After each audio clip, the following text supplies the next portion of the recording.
Brings me to that next point, Breach. You didn't mention this name, but it's one to keep an eye on. Mr. Jordan Love, who the Packers traded up for in the 2020 draft when they could have had T. Higgins with that pick. They could have had Michael Pittman with that pick. They could have traded up one more spot than they did in the first round and gotten Brandon Ayuk. They could have traded up a handful of more spots and gotten Justin Jefferson, all people that would have immediately helped that organization as opposed to making their quarterback extremely angry. And then the one time that Jordan Love played last year against the Chiefs, it went exactly like you thought it was going to go. But if Jordan Love were in this draft class, he'd be QB1. And you have seen a little bit of him in the NFL, so you have a leg up, if you will, compared to the incoming rookie quarterback class. Is Nathaniel Hackett someone who might consider that because he knows Jordan Love from his time together in Green Bay? Or is the fact that the Broncos kick the tires of Jordan Love, tell us something about how he feels about Jordan Love? Because I think I would rather have Jordan Love than Jimmy Garoppolo. I still would rather have Mr. Trubisky and Jameis Winston, but I think you're right. Jameis is going to go back to New Orleans, and Mr. Trubisky is at the top of my wish list as a Steelers fan. But I would also be willing to give up a second-round pick for Jordan Love if I'm the Steelers and just see what you have. And you could probably talk me into that 20th pick too, because we just don't know. And if you're going to take Kenny Pickett at 20, I think I'd rather have Jordan Love because I have he's more athletic, better arm strength, and probably has higher upside.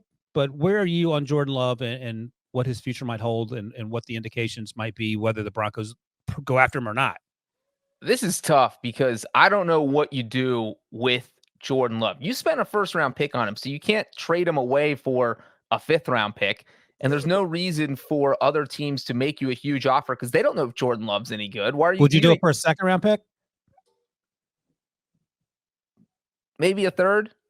I mean, I'm not giving a first-round pick up for Jordan Love. No, if you're the Packers, would you take a second-round pick?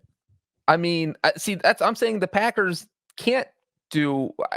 Maybe I would do a second-round pick if I'm the Packers, but I don't know who's going to offer them a second-round pick for an unproven quarterback. And so the thing is, if I'm the Packers, Debo says Jordan Love equals Gardner Minshew.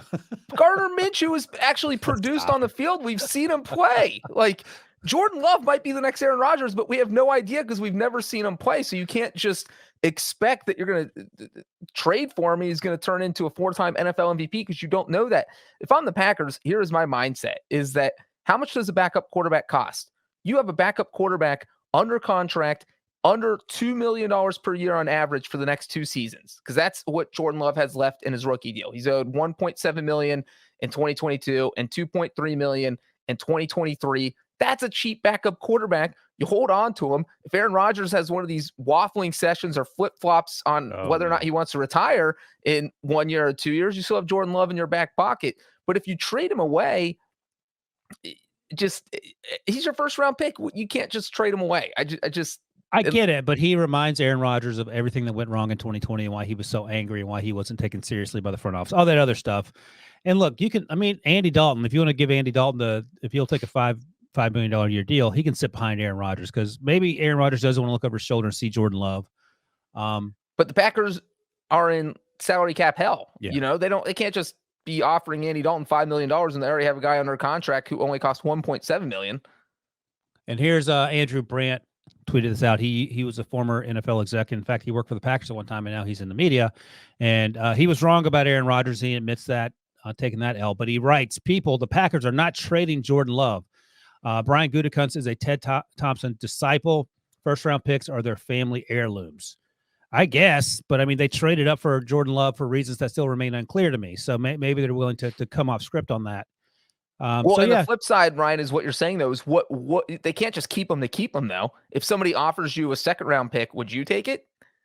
Yeah, and like I just said, if I'm the Steelers at 20, I might think about coming off that 20th overall pick. If you're going to draft a quarterback anyway and you like Jordan Love coming out, he's just sat for a couple of years in the NFL. You've seen him play a little bit in preseason. You saw the one not great game against the Chiefs last year in which they lost.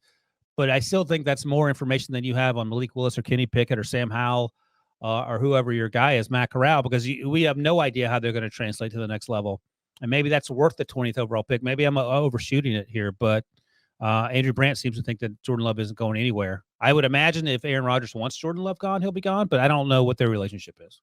And look at our commenters spouting out economic terms, Wilson, here by saying that holding on to Jordan Love is a sunk cost fallacy because you don't need to hold on to him. You just keep investing in a guy who's never going to play.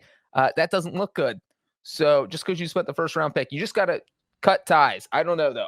I'm saying it's not a sunk cost because it's a cheap backup quarterback. Oh, it's so 100% a sunk cost. But why not? Well, right. But I'm saying it's not bad that the Packers hold on to him because he's a cheap backup quarterback. Now, if they pick up his 5th-year option, which they will not do because there's no way they're going to tie themselves to $25 million for a quarterback who's never played a snap, that would be different. But I don't think it looks bad for the Packers to hold on to him because his contract is so low. But, getting clear near the draft, and we just mentioned all these teams that need a quarterback, it feels like Jordan Love's trade value has never been higher than it will be in the next month. And that's the thing. I mean, the Falcons, Washington, Denver, New Orleans, Pitt, Tennessee, Detroit, all those teams need quarterbacks. And now the biggest one is staying put, and that leaves the rest of the pool we're talking about, plus Jordan Love. You're replacing Aaron Rodgers with Jordan Love, but there's still going to be some value for Jordan Love, I feel like. So we'll see. All right, let me